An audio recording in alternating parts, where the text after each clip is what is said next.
Shalom semua jemaat yang dikasihi, semoga Anda semua dalam keadaan yang sehat dan baik dalam pelindungan tangan Tuhan Yesus. Syukur puji Tuhan untuk kesempatan yang Tuhan Yesus telah berikan kepada kita semua, di mana kita tetap dapat merenungkan dan memperingati Minggu Kesengsaraan Tuhan Yesus.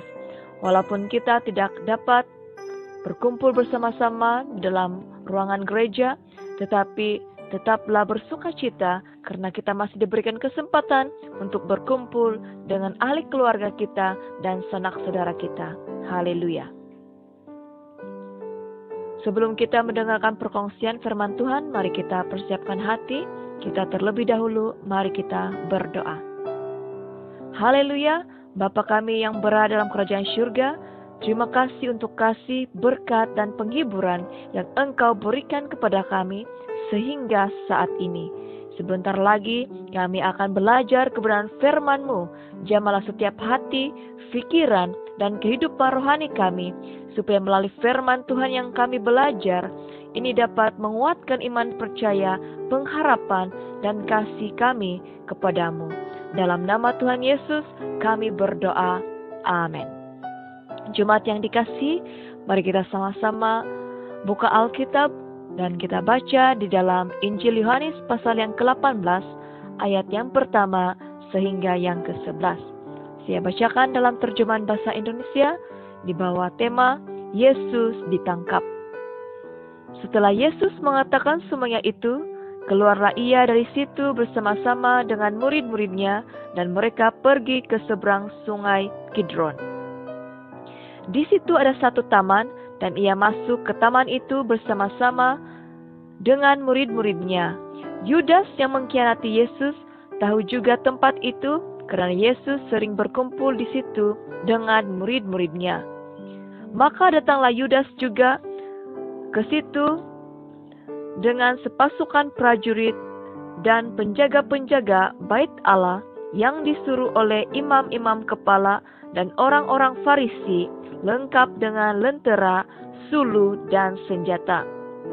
Maka Yesus yang tahu semua yang akan menimpa dirinya, maju ke depan dan berkata kepada mereka, "Siapakah yang kamu cari?" Jawab mereka, "Yesus dari Nazaret." Katanya kepada mereka, "Akulah dia." Yudas yang mengkhianati dia berdiri juga di situ bersama-sama mereka. Ketika ia berkata kepada mereka, "Akulah dia," mundurlah mereka dan jatuh ke tanah. Maka ia bertanya pula, "Siapakah yang kamu cari?" Kata mereka, "Yesus dari Nazaret." Jawab Yesus, "Telah kukatakan kepadamu, akulah dia. Jika aku yang kamu cari, biarkanlah mereka ini pergi." Demikian hendaknya supaya genaplah firman yang telah dikatakannya, "Dari mereka yang engkau serahkan kepadaku, tidak seorang pun yang ku biarkan binasa." Lalu Simon Petrus yang membawa pedang, menghurus pedang itu, menetapkannya kepada hamba imam besar dan memutuskan telinga kanannya. Nama hamba itu Malkus. Kata Yesus kepada Petrus, "Sarungkanlah pedangmu itu. Bukankah aku harus minum cawan yang diberikan Bapa kepadaku?" Amin. Jemaat yang dikasihi, hari ini adalah hari pertama untuk kita memperingati Minggu Kesengsaraan Tuhan Yesus. Hari ini kita akan merenungkan bersama-sama bagaimana Yesus ditangkap. Yesus dapat mengetahui dan merasakan di mana dia akan mengalami penderitaan tidak lama lagi. Oleh itu, Yesus membawa murid-muridnya ke sebuah taman yang bernama Taman Getsemani untuk berkumpul dan berdoa. Yesus mau menghargai detik-detik terakhir bersama-sama dengan murid-muridnya supaya mereka tetap kuat dan setia ketika terjadinya kesusahan, penderitaan, dan masalah. ketika Yesus dan murid-muridnya berada di Taman Getsemani, datanglah juga Yudas Iskariot di tempat itu. Yudas adalah salah seorang murid Yesus yang juga menjadi pemegang duit pelayanan. Artinya, Yudas adalah seorang bendahari. Melalui peristiwa ini, kita belajar tentang beberapa hal, yaitu yang pertama, orang yang mengaku pengikut Kristus juga boleh dipakai oleh kuasa kegelapan untuk mencapai keinginannya. Apabila kita membuka ruang, walaupun sekecil manapun, kuasa kegelapan akan menggunakan kesempatan itu untuk memperalatkan kita dan untuk mempergunakan kita sebagai alat sekutunya. Apabila kita tidak sungguh-sungguh ikut Tuhan, maka besar kemungkinan kita akan menjual iman kita hanya untuk mengejar uang, pangkat, harta, cita-cita, dan kemewahan dunia. Yudas sanggup menjual Yesus yang sudah banyak membimbingnya, memberkatinya, dan mengangkatnya untuk menjadi salah seorang murid yang dikasihi. Namun, Yudas dikaburi dengan uang sehingga dia melakukan pengkhianatan. Dia sanggup menjual Yesus hanya karena uang. Yesus juga telah menjadi alat di dalam penggenapan nubuatan para nabi-nabi di dalam perjanjian lama tentang bagaimana cara Yesus dikhianati oleh orang yang dekat dengan dia sehingga Yesus ditangkap. Hal yang kedua kita belajar di sini yaitu Yesus berani ketika diperhadapkan dengan penangkapan. Yesus tidak melarikan diri, Yesus tidak berbohong ketika bercakap dengan para prajurit dan penjaga bait Allah.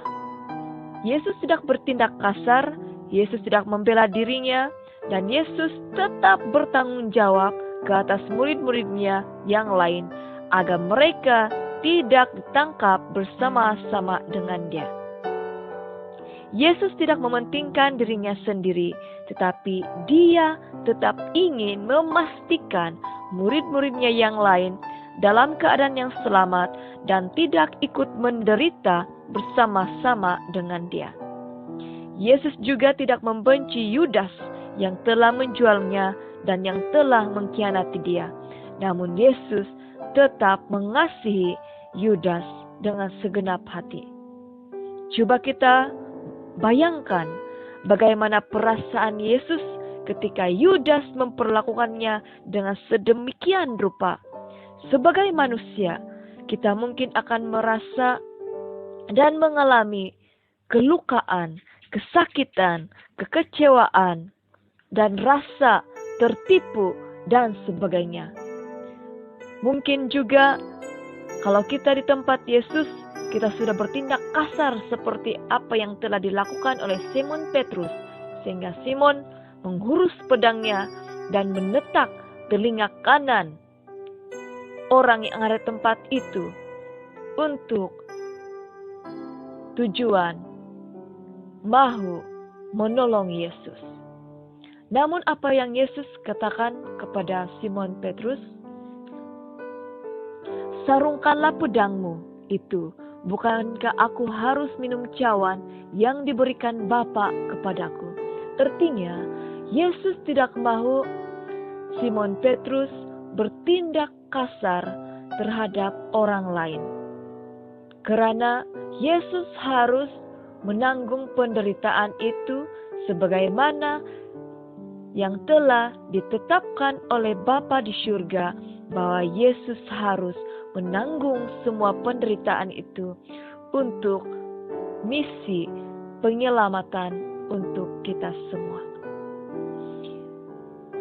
Yesus tetap menjaga hati, pikiran, percakapan, dan sikapnya, walaupun dia di dalam keadaan situasi yang sangat terancam. Namun, Yesus ingin memberikan kita teladan yang baik, agar apapun situasi, apapun penganiayaan, apapun penderitaan yang kita hadapi, kita haruslah belajar untuk tetap bersabar, untuk tetap bertahan, dan berserah sepenuhnya kepada Bapa di surga. Karena Bapa adalah Hakim yang adil dan penyelamat yang selalu menyertai dan menguatkan kita semua. Jemaat yang dikasihi, Yesus menyerahkan dirinya untuk ditangkap bukan berarti dia takut, bukan berarti Yesus kalah, dan bukan berarti bahwa Yesus tidak dapat melakukan apa-apa pun.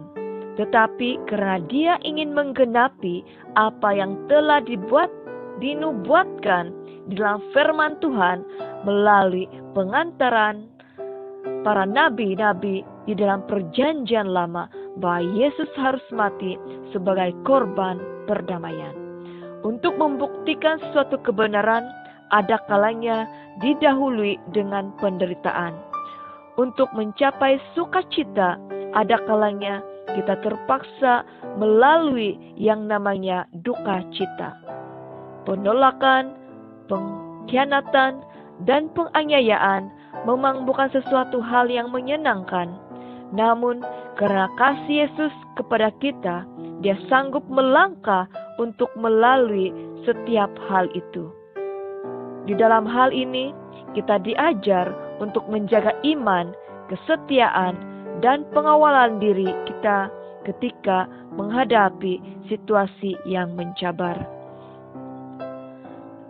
Jemaat yang dikasihi, kita akan terus belajar bagaimana Yesus sanggup menjadi juru selamat bagi kita semua. Dan itu akan kita dengar pada renungan esok hari. Mari kita berdoa. Bapa kami yang berada dalam kerajaan surga, kami mengucap syukur untuk firman-Mu yang telah memberikan kami peringatan bahwa Yesus adalah seorang pribadi yang kuat. Yesus adalah seorang pribadi yang berani dan siap untuk menanggung segala sesuatu demi untuk penyelamatan kami semua. Bapa, tolonglah kami supaya kami tetap menjaga iman kami dan tidak menjual iman kami hanya karena uang ringgit, pangkat, harta kekayaan duniawi, bahkan untuk kenikmatan dunia ini. Tapi tolonglah kami ya Tuhan, supaya kami dapat mengakhiri kehidupan kami dengan penuh ketaatan dan penuh kesetiaan terhadap Engkau. Ini kami Bapa, kuatkanlah kami, peliharalah kami, jagalah kami, dan menteraikanlah kami di dalam nama-Mu. Dalam nama Tuhan kami Yesus Kristus, kami mau menyambut berkat pengampunan, berkat pemulihan, dan damai sejahtera yang telah Yesus berikan untuk kami. Dalam nama Yesus kami berdoa. Amin. Salam kasih dari saya, Gembala Felianivo. Tuhan menyertai dan memberkati kita semua. Amin.